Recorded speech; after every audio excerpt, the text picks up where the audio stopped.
বন্ধুরা, শুভ সকাল। আজকে 2রা মে, চলে এসেছি প্রত্যেক দিনকার মতো আজকেও আদ্যাপীঠে। তাই মন্দির তো বন্ধ হয়ে গেল, আপনাদেরকে দেখিয়েছি। চলুন এবারে দেখাই মায়ের ভোগ। তার আগে ভক্তবৃন্দ দর্শন করুন, চলুন। আর অবশ্যই আমাকে জানাবেন আপনাদের এই প্রত্যেক দিন আদ্যাপীঠ দেখতে কেমন লাগছে, এই পরিবেশটা দেখতে কেমন লাগছে। মায়ের মন্দির জাস্ট এই বন্ধ হলো, মায়ের রেস্ট নেওয়ার সময় হয়ে গেছে, আবার সন্ধ্যে 7টায় খুলবে। আজকে 2রা মে, শনিবার। আমি প্রত্যেক দিন যেমন আসি তেমন আজকেও চলে এলাম। তাই দেখুন সকলে নামছেন ভক্তবৃন্দরা। আর চলুন আপনাদেরকে সেই মহান জায়গাটিতে নিয়ে যাব। আদ্যাপীঠের প্রত্যেকটা ধূলিকণাই মহান, প্রত্যেকটা ধূলিকণাই খুব দামি, মানে আশীর্বাদ আছে। তাই মনে করি সব জায়গাটাই সমান। তার মধ্যেও আপনাদেরকে নিয়ে যাব ভোগ ঘরে। মায়ের ভোগ দর্শন করলে দুর্ভোগ কাটে, যদিও মাকে দর্শন করলেই তো সব দুর্ভোগ কেটে যায়, তাও মায়ের ভোগের একটা আলাদা বিশেষত্ব আছে। আজকে 2রা মে, আজকেও শনিবার, আজকেও আমি চলে এলাম প্রত্যেক দিনকার মতো। আর আপনার নতুন বন্ধু হলে অবশ্যই সাবস্ক্রাইব করে দেবেন, পাশে থাকবেন। আর এর মধ্যেই আপনার আত্মীয় স্বজন, এমনকি আপনিও আছেন, দেখে নিন। তাই এই প্রত্যেক দিনের এই আদ্যাপীঠ আপনাদের সাথে শেয়ার করি। আমাকে জানাতে ভুলবেন না আপনাদের এই প্রত্যেক দিন আদ্যাপীঠের পরিবেশ দেখতে কেমন লাগে। আর জগৎজননী বিরাজমান, জগৎজননীর জন্য আলাদা কিছু বলার দরকার হয় না। আপনারা বুঝতেই পারেন, প্রত্যেক দিনেই মনে হয় কালী পুজো, প্রত্যেক দিনেই মনে হয় আজকে অষ্টমী, তাই না? যাই হোক, সবাই সবার নিজস্ব কামনা, নিজেদের সব কিছু উজাড় করে দিতে মায়ের চরণে আসেন, শান্তির খোঁজে আসেন মায়ের কাছে। এসে কিন্তু সেটি পানও। এই জগৎজননী বিরাজমান, সবার কথা শোনেন।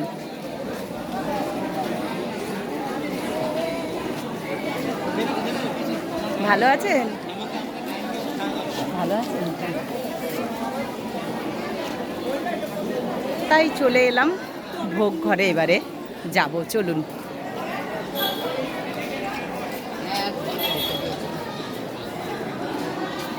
আসলে আদ্যাপীঠে ভক্ত আর ভক্তি দুটো মিলেমিশে এক হয়ে যায়, তাই না? গায়ে কাঁটা দেয় আদ্যাপীঠ দেখলে, কারণ মা যে বিরাজমান সেটি সব সময় মনে হয়। এদিকেও মানুষজনরা নামেন, এদিকে উল্টো সাইড, এদিকেও 6টা শিবের মন্দির আছে, মা দুর্গার মন্দির আছে, জগন্নাথ বলরাম সুভদ্রা আছেন, এদিকেও মন্দির আছে। তাই চলুন আপনাদেরকে নিয়ে যাই। আর এই সেই আমাদের সঙ্গী বলতে পারেন, কয়েক দিনের জন্য বা 1-2 মাসের জন্য। তা দেখে কত ভালো লাগে না? এই যে মহারাজ বেরোলেন আরতি করে। জয় মা। চলুন, এলাম সেই মহেন্দ্রক্ষণ, ঠাকুরের ভোগ দর্শন করাবো, চলুন।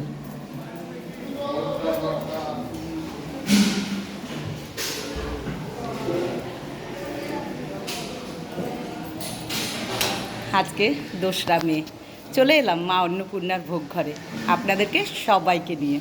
ঠাকুর তো ভোট দিয়েছে, অনেক গন্ডগোল হয়েছে, আমি আগে ভিডিওতে বলেছি। অনেক গন্ডগোল করেছেন? হ্যাঁ, পয়সা ফেরত পেয়েছেন? বারণ করেছিল। আচ্ছা। মা রাধাকৃষ্ণ তো ভোট দেওয়ার অধিকার না না, বয়স কম। আচ্ছা।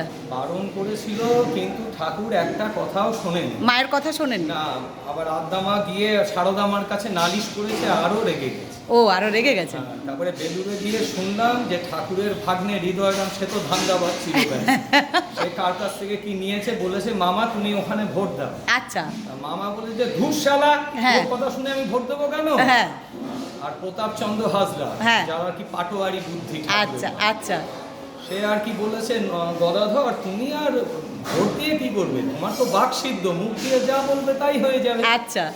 ঠাকুর বলেছে শালা তোর পাটোয়ারি বুদ্ধি এখনো গেল না, হ্যাঁ, সেই আগেও যা ছিল তাই। যাই হোক, ভোট দিয়ে এসছে, মাঝখানে প্রধানমন্ত্রী এসে কানে কানে কি বলেছে জানি না, আচ্ছা আচ্ছা, কিন্তু শোনেনি। এখন কাকে দিয়েছে সোমবার জানা যাবে। সোমবার জানা যাবে। তাহলে তাহলে তাহলে মা কিন্তু ঝগড়া করেছেন যে তুই ভোট দিতে যাস না। ঝগড়া মানে বারণ করেছে, বারণ করেছে। বয়সে কোথায় বোমের বাড়ি খাবে, হ্যাঁ, তখন তুমি দৌড়ে আসবে কি করে? হ্যাঁ, সেই জন্য মা আগের থেকেই বারণ করেছে। আচ্ছা আচ্ছা, ঠাকুর না শুনতেই তখন মা আবার সারদা মাকে জানিয়েছেন। বেলুড় মঠে গিয়ে মাকে গিয়ে নালিশ করেছে। আচ্ছা, তাতেও শোনেননি? না, আরো তো ঝগড়া লেগেছে জোরজার। তাহলে কি ঠাকুর ঠাকুর সকাল সকাল বেলুড়ে গেছিলেন কি? কোথায় ভোট কেন্দ্র কোথায় ঠাকুরের? এ তো জানি না, ও। কারণ এখানে কোথায় আদ্যাপীঠের কাছে। ও আদ্যাপীঠে, তাহলে আদ্যাপীঠে। আমার পুকুরে তো আগে ছিল, এখন আর কি এসেছে। শ্রেয়ান্দা বলুন কেমন আছেন? ভালো লাগলো এই কথাগুলো। সব সময় ভালো থাকার রেসিপি একটা, সেটা হচ্ছে ভগবান। যদি ভালো থাকতে। আধ্যাত্মিকতার মধ্যে কেউ থাকে, সে 24 ঘন্টা জীবনে যত বাধা থাক যাই থাক সে আনন্দ আনন্দে থাকবে, একদম। আর যদি ভগবানকে ছাড়া থাকে, সে যতই কোটিপতি হোক, এ হোক, ও হোক, কষ্ট থাকবে। আর মানে ওই সব সময় হারানোর ভয়ে সে আতঙ্কে। একদম একদম। এই আর কি। এই আর আমার কি। কোনো হারানো। শ্রেয়ান্দা খুব ভালো থাকুন, ভালো লাগে। হ্যাঁ, হ্যাঁ। এইভাবে আসবেন আমার ভিডিওতে, খুব আপনাকে কিন্তু সবাই পছন্দ করেন। না, মানুষ সবাই গোমরা থেরিয়াম কি কেউ পছন্দ করে? একদম না শ্রেয়ান্দা, বিশ্বাস করুন, আমার মনে হয় বাবা যা তো সেটা তো মা বুঝে নেবেন। হ্যাঁ, আমি আমি হাসবো, আনন্দ করবো, ব্যাস এটুকুই। হ্যাঁ, যাই হোক, সোমবারের ভোটের রেজাল্ট। আচ্ছা, সোমবারে ঠাকুর।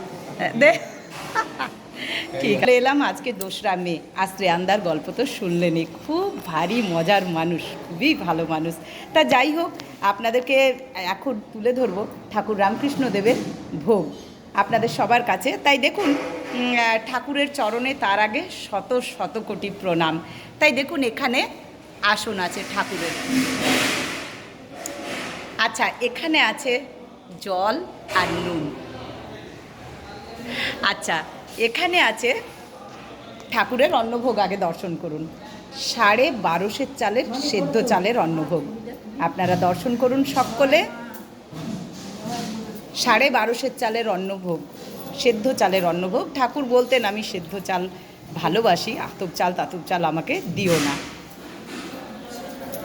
তাই ঠাকুরের অন্নভোগ দর্শন করুন প্রত্যেক দিন। আজকে 2রা মে শনিবার, ভোগ দর্শনে দুর্ভোগ কাটে। তাই দেখুন, এবারে চলুন পদে কি কি আছে দেখে নিই। আচ্ছা, এখানে আছে দেখুন পদে 5 রকমের ভাজা। কি কি ভাজা আছে দেখুন। আচ্ছা, এখানে আছে উচ্ছে ভাজা, এখানে আলু ভাজা, এখানে আছে বেগুন ভাজা, এখানে আছে কাঁকরোল ভাজা, এখানে পটল ভাজা, এখানে আছে কাঁচকলা ভাজা। না, আজকে 6 রকমের ভাজা আছে,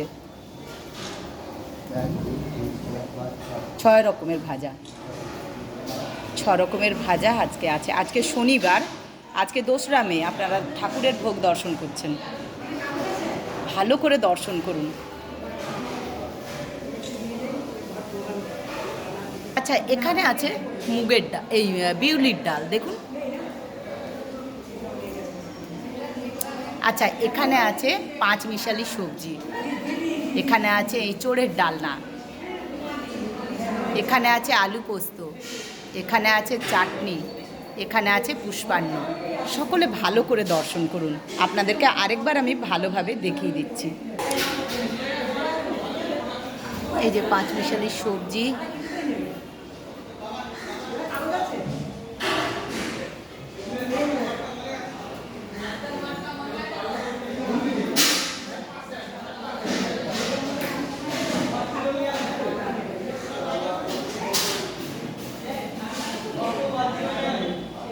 ভোগ 2রা মে আপনারা দর্শন করলেন।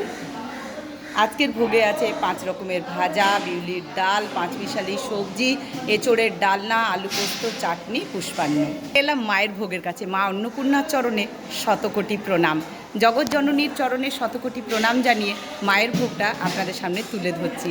এখানেও কিন্তু দেখুন আসন আছে, জল, নুন আছে। আচ্ছা দেখুন, এখানে মা অন্নপূর্ণার 22.5 চালের অন্নভোগ দর্শন করুন।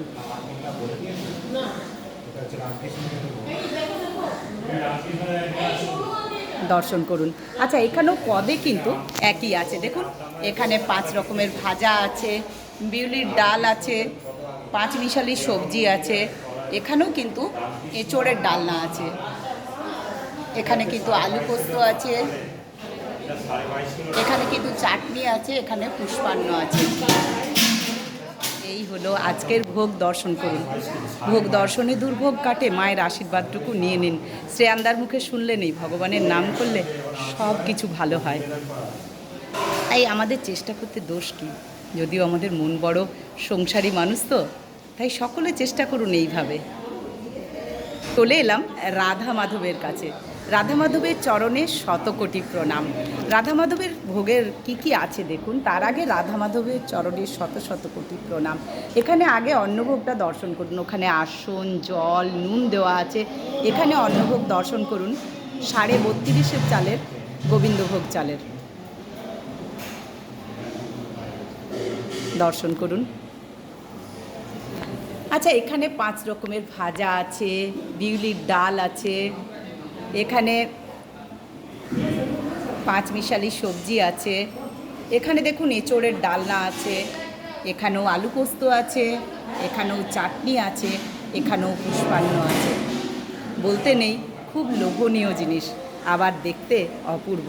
আর এর প্রত্যেক দিন এই রাজকীয় ভোগের আয়োজন আদ্যাপীঠ মন্দির কর্তৃপক্ষ করেন। আর 12 মাস 30 কাল, যাই হোক, ঠিক টাইমে ঠিক এই রাজকীয় ব্যবস্থা আদ্যাপীঠ মন্দিরেরই সম্ভব মনে হয়। যাই হোক, এখানে রাধা মাধব আছেন, আদ্যা শক্তি আছেন, ঠাকুর আছেন।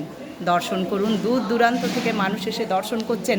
আপনি যদি না আসতে পারেন, অবশ্যই আমার চ্যানেলটাকে সাবস্ক্রাইব করে রাখুন, 2 বেলা দর্শন করুন জগৎ জননীকে। এভাবেই ভোগ দর্শন করুন আদ্যাপীঠ মন্দির থেকে। চলুন এবারে চলে যাই।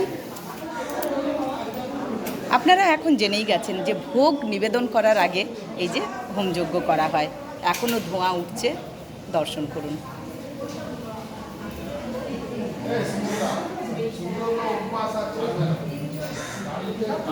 তাই আজকের মতো এখন এইটুকু। আবার নেক্সট ভিডিও নিয়ে আসছি সুতপা। যেতে যেতে একটাই কথা বলবো, আপনাদের একটাই কথা বলবো, প্রত্যেক দিন এভাবেই আপনারা ভোগ দর্শন করুন, পাশে থাকুন। আমাকে লিখে জানাতে ভুলবেন না আপনাদের কেমন লাগছে। অবশ্যই সাবস্ক্রাইব করবেন আর লাইক, কমেন্ট, শেয়ার করে পাশে থাকবেন। জয় মা, জয় মা, জয় মা।